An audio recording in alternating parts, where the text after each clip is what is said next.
Yo creo que para entender el tema de los esclavos en el Río de la Plata y en particular en la Argentina, hay que empezar a entender lo que significó la trata negrera desde el siglo XVIII. Porque uno puede complicarse pensando, bueno, esclavos había en Grecia, esclavos había en la antigua Roma.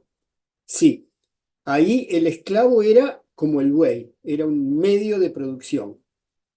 Cuando estamos hablando del siglo XVIII en Europa y principalmente en Inglaterra, ya hay burgueses, o sea, artesanos, que contratan aprendices y que realmente el modo de producción principal pasa a ser capitalista. ¿Qué pasa? La ingeniosidad de los burgueses diseñando máquinas a tracción animal y a tracción humana genera una enorme demanda de materias primas. Entonces, sistema capitalista en Europa, sistema capitalista incipiente en Estados Unidos, pero faltan materias primas.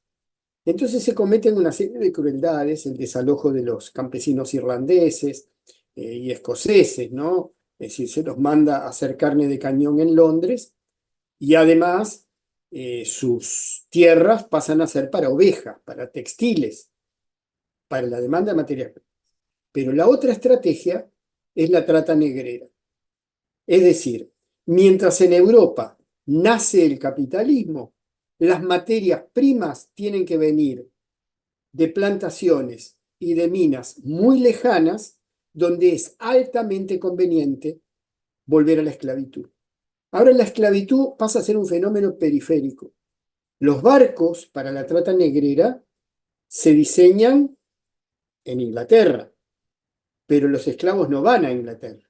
Los esclavos van al mundo periférico, proveedor de materias primas.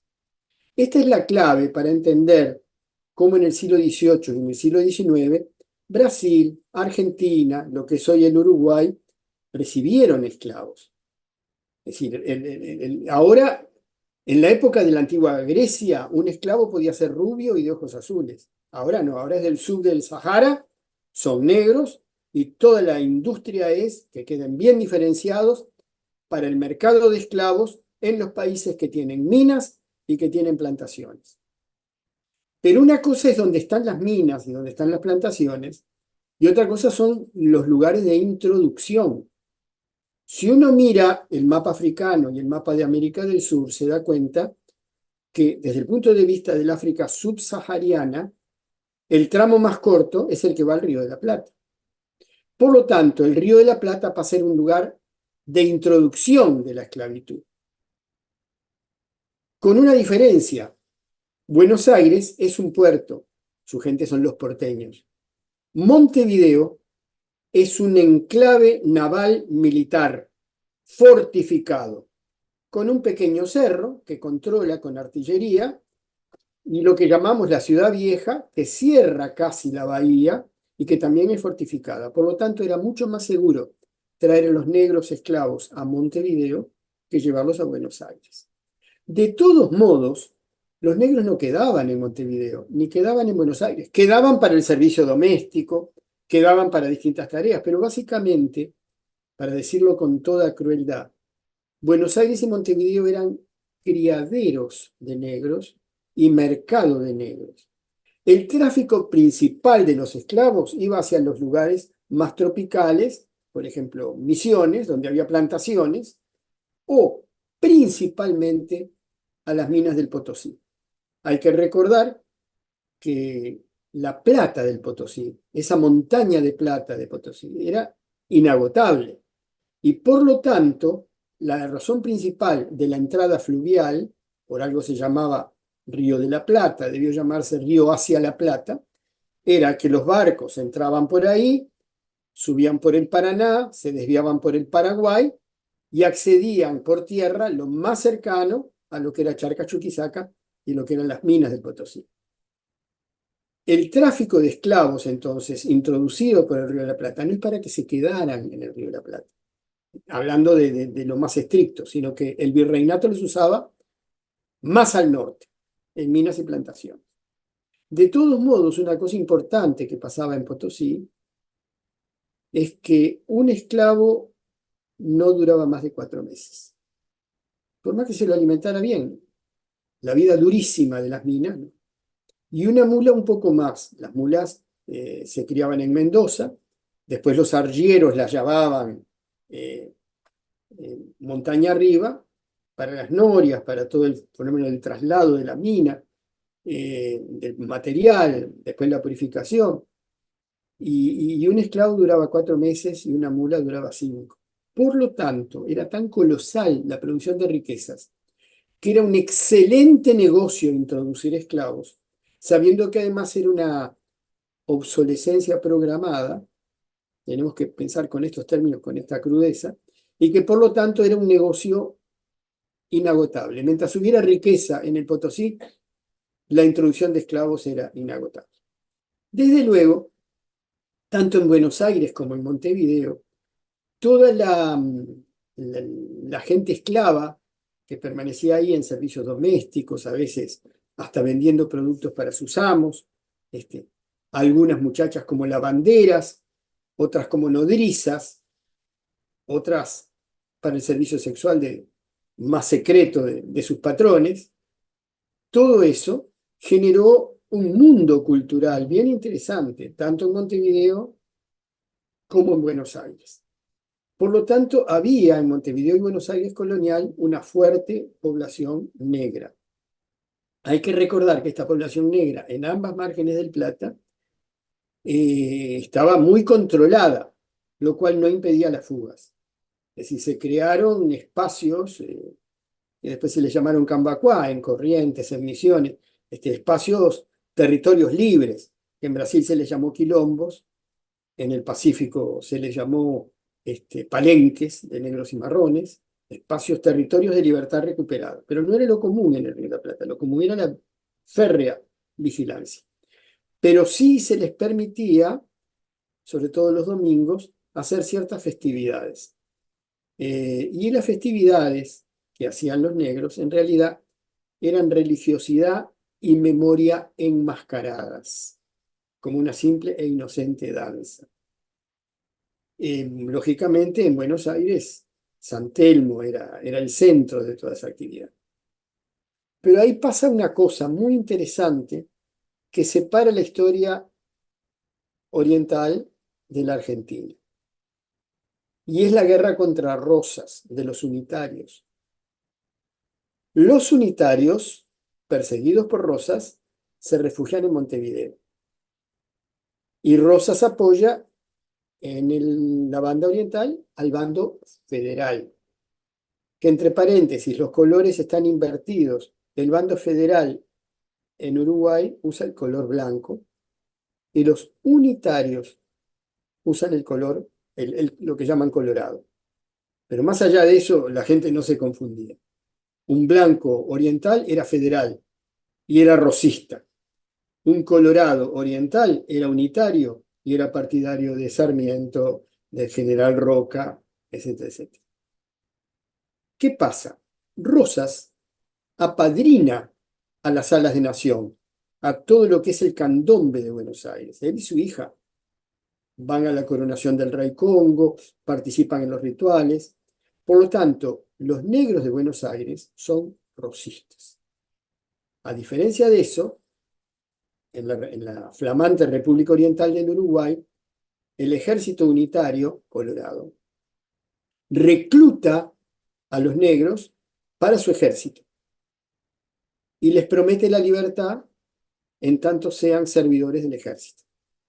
Ahora, los negros van al ejército en el estado oriental forzados, pero para las dinastías de sus descendientes, la divisa unitaria, colorada, es la divisa del abuelo, es la divisa del bisabuelo. Por lo tanto, se crea una cadena de lealtades de los negros orientales al bando unitario colorado.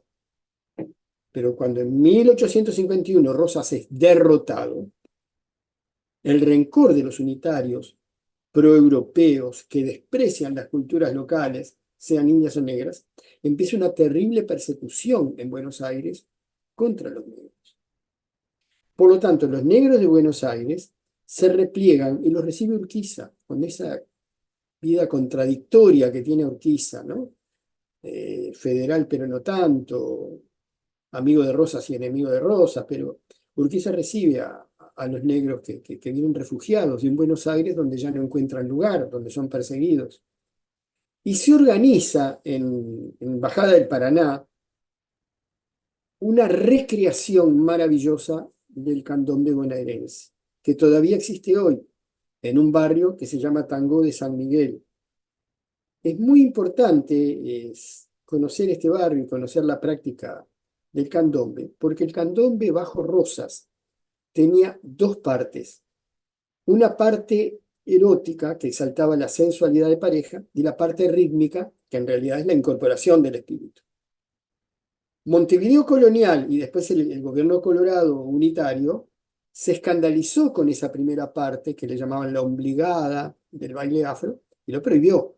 Entonces el candombe oriental montevideano tiene solo la parte rítmica, que en realidad la gente cree que es una pirueta, pero en realidad es la incorporación, la escala energética, la llamada. En cambio, el candombe que llega al Tangó de San Miguel, Entre Ríos, el candombe netamente de San Telmo, tiene las dos partes, como en muchos cambacuá, como en el cambacuá de Paraguay. O sea, recupera la memoria de la primera parte sensual y mantiene la parte de incorporación. ¿Qué pasó después? La victoria de los unitarios, igual que la victoria de los colorados unitarios en Uruguay, trató de hacer un gran esfuerzo por negar la diferencia y trató racial y trató sobre todo de hacer una fuerte campaña de apoyo a una inmigración europea, española, italiana, lo que fuera, pero que fueran blanquitos, y tratar de borrar lo negro. Y eso en Buenos Aires fue más eficiente que en Montevideo, porque Montevideo estaba muy condicionada a esa actitud con que los negros habían estado en el bando vencedor, mientras que en Buenos Aires habían estado en el bando derrotado. Entonces, en Uruguay, Montevideo respetó más las tradiciones africanas, cosa que no pasó con los unitarios en Buenos Aires. Hubo después, en Buenos Aires, una fuerte migración caboverdiana, pero eso ya estamos hablando del siglo XX, que recupera los nexos con la memoria afro antigua de Buenos Aires. Y hoy claramente en Buenos Aires hay una búsqueda fuerte de identidad donde, más allá del tango, más allá de todo lo que tiene que ver con la música urbana y con la educación folclórica, que también llega a Buenos Aires, por suerte, de ese interior enormemente diversificado que tiene Argentina, también la identidad africana. Una cosa más sobre este tema. Por ejemplo, en Corrientes y en Misiones, uno asocia chamamé, lógicamente, con una métrica totalmente indígena.